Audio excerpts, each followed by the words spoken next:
और चीज सुनिए सर, क्योंकि ये कहा गया कि भाई इस पुस्तक को पढ़िए। मैंने बड़ी हिम्मत करके इस पुस्तक को पढ़ने की कोशिश की, क्योंकि मैं पहले पन्नों के बाद चल नहीं पाया, लेकिन फिर भी मैं इसके पेज नंबर 19 तक पहुंचा जी। पेज नंबर 19 पर क्या कुछ लिखा हुआ है ये जरा मैं पढ़ रहा हूं, इसको समझिए।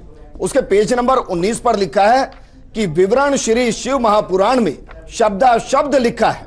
इसमें स्पष्ट है कि काल ब्रह्म ने जानबूझकर शास्त्र विरुद्ध साधना बताई है, क्योंकि ये नहीं जानता कि कोई शास्त्रों में वर्णित साधना करे, इसलिए अपने लिंग यानी कि गुप्तांग की पूजा करने को कह दिया गया।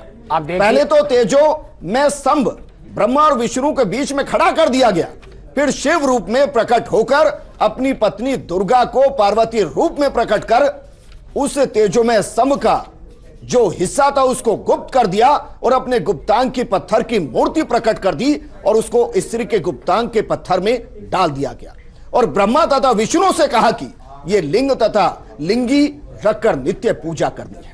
इसके पश्चात यह बेशरम पूजा, मैं शब्द इस्तेमाल कर रहा हूं जो लिखा है इसमें, अपनी तरफ से एक भी शब्द इस्तेमाल नहीं कर रहा मैं। इसके पश्चात यह बेशरम पूजा सब हिंदुओं ने देखा देखी शुरू कर दी। आप हैं जिसमें मंदिर में शिवलिंग को देखते हैं, उसके चारों तरफ स्त्री इंद्री का चित्र शिवलिंग प्रविष्ट होते दिखाया गया है, और यह पूजा काल ब्रह्मा ने प्रचलित करके मानव समाज को दिशाहीन कर दिया। वेदों तथा गीता के विपरीत साधना की जा रही है, यह इसके अंदर लिखा हुआ है। बाल मुकुंदाचार्य जी, इस विवरण को पढ़कर कैसा लग रहा?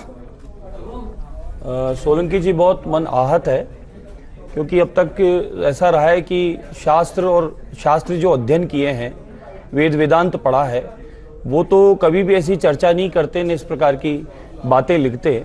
ये जो भी रामपाल जी सज्जन है, इस समय तो ये एक बड़ी यात्रा में है, सभी को पता है, और ये कहीं ना कहीं इनके कर्म का ही दंड है। जिस प्रकार के कर्म कर रहे हैं वैसा दंड भगवान इनको प्रदान भी कर रहे हैं। शिवलिंग की पूजा अर्चना साइंस भी है, विज्ञान भी है, और शिवलिंग का जैसा भी कौशलेंद्र जी ने कहा कि संस्कृत की भाषा में उसका भावार्थ समझाया, व्याकरण की माध्यम से भी समझाया, तो इनको तो समझाना भी मूर्ख कहते हैं कि ज्ञानी को भी बोलना बेकार है और अज्ञानी को बोलना भी बेकार है जी। तो इनको क्या बोले, क्या समझावें?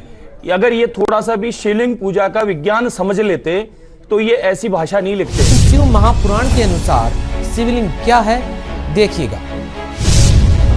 विद्वेश्वर संहिता भाग 1 अध्याय 6 श्लोक 27 से 30 तक। नंदिकेश्वर बोले, हे वत्स, सुनो मैं तुम्हारी प्रीति से कहता हूँ। पूर्व काल में जो पहला कल्प था, जो लोक में विख्यात है, उस समय महात्मा ब्रह्मा और विष्णु का परस्पर युद्ध हुआ था। उनके मान दूर करने को उनके बीच में उस निष्कल परमात्मा ने स्तंभ रूप अपना स्वरूप दिखाया। तब जगत के हितकारी इच्छा से निर्गुण शिव ने उस तेजोमय स्तंभ से अपने लिंगकार का स्वरूप दिखाया। उसी दिन से लोक में वह निष्कल शिव जी का लिंग विख्यात हुआ और सद्गुण रूप में बेर रूप की कल्पना की गई। देवताओं की वह बेर पूजा इच्छानुसार भोगों को देने हारी है, परंतु शिव का लिंग बेर भोग और मोक्ष दोनों का देने हारा है। विद्वेश्वर संहिता 1 अध्याय 16 श्लोक 100 से 107। प्रकृति शब्द मात्रादिकों से इंद्रिय भोग कारण से जो यह यानी भग प्रकृति का है, इसी से भोग कहलाता है।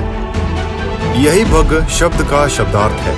मुख्य भग रूप प्रकृति से है और भगवान शिव कहलाते हैं।